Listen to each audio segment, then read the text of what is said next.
भिखारी यस्तो उयस भयो भने सबैलाई लिएर घरमा लिएर आएर चाहिँ के गर्नुहुन्थ्यो अरे खुवाइदिनुहुन्थ्यो र दिदी बहिनीहरूले पनि अब उसको बानी यस्तै नै हो भनेर भण्डारा नै ल्याएर चाहिँ खुवाइदिनुहुन्थ्यो। त्यस्तो प्रकारले चाहिँ उहाँले चाहिँ गरिब दुखीलाई यसरी खुवाइदिनुहुन्थ्यो र अहिले पनि हामीलाई चाहिँ त्यो नारायण सेवाको यस्तो भएको होला है, त्यहीँदेखि सुरु भएको रहेछ। अब जब चाहिँ पुट्टपट्टिमा अब अलिकति ठुलो भइसकेपछि चाहिँ पाठशाला जानु मन लागेको भगवान्लाई अलिकति म अब अलिकति पढ्नु पर्यो भनेर चाहिँ लास्टमा के गर्नुभयो, पढ्नु जानु इच्छा राख्नु। तर त्यो स्कुलमा जाँदाखेरि चाहिँ के रहेछ भने भगवान्लाई कसले सिकाउनु, यत्रो रानी बाख्रामै सर गुरुआमाले भन्दा उहाँले पहिला भन्नुहुन्थ्यो। तर त्यो स्कुलमा चाहिँ यस्तो खालको नियम थियो अरे कि जस्तो बेल लाग्यो, बेल लगाएपछि म फर्स्ट पुगेँ उसलाई केही छैन, सेकेन्डमा जो पुग्यो उसलाई केही छैन, थर्ड फोर्थ जो चाहिँ ढिलो भयो थर्डमा जानेले 3 बेल, फोर्थमा जानेले 4 बेल, ढिलो जाने झन् मरिको पेट पाउँथ्यो अरे।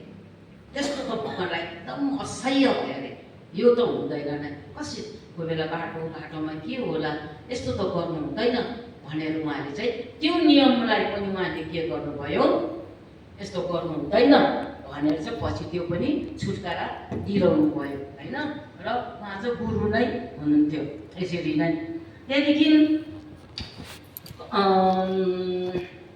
अन्त त्यसरी कुटिसकेपछि चाहिँ हातमा अब के हुन्छ डाङ्ग्राहरू बस्यो होला, खुट्टामा के भन्छ डाङ्ग्राहरू बस्यो होला, कोही बेला के हुन्थ्यो होला।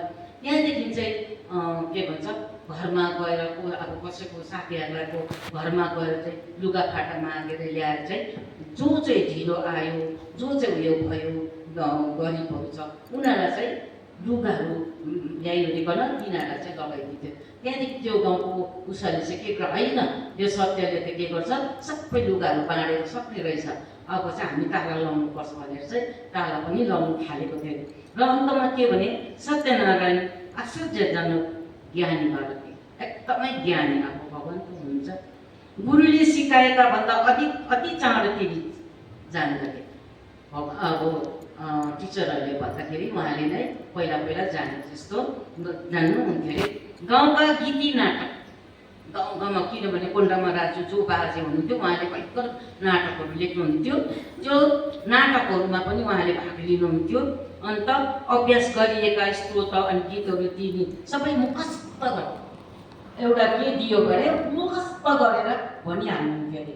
7 वा 8 वर्षको उमेरमा तिनले नाटकका निम्ति हृदय छुने गीतहरू लेखे, जो ठुलाहरूले सहस्र स्वीकार गरी नाटकमा गाए। अब 7 वर्षको उमेर हुँदाखेरि उहाँले नाटकमा कस्तो प्रकारको गीत गाउनु पर्ने, कस्तो अब अभिनय गर्नुपर्ने सबै नै जान्नुहुन्थ्यो अरे। र ठुलोहरूले पनि यो त ठिकै छ भनेर चाहिँ के गर्नुहुन्थ्यो अरे, स्वीकार मान्नुहुन्थ्यो अरे। र यति भन्दै मेरो यो आजको पाठलाई यहीँ राख्दैछु।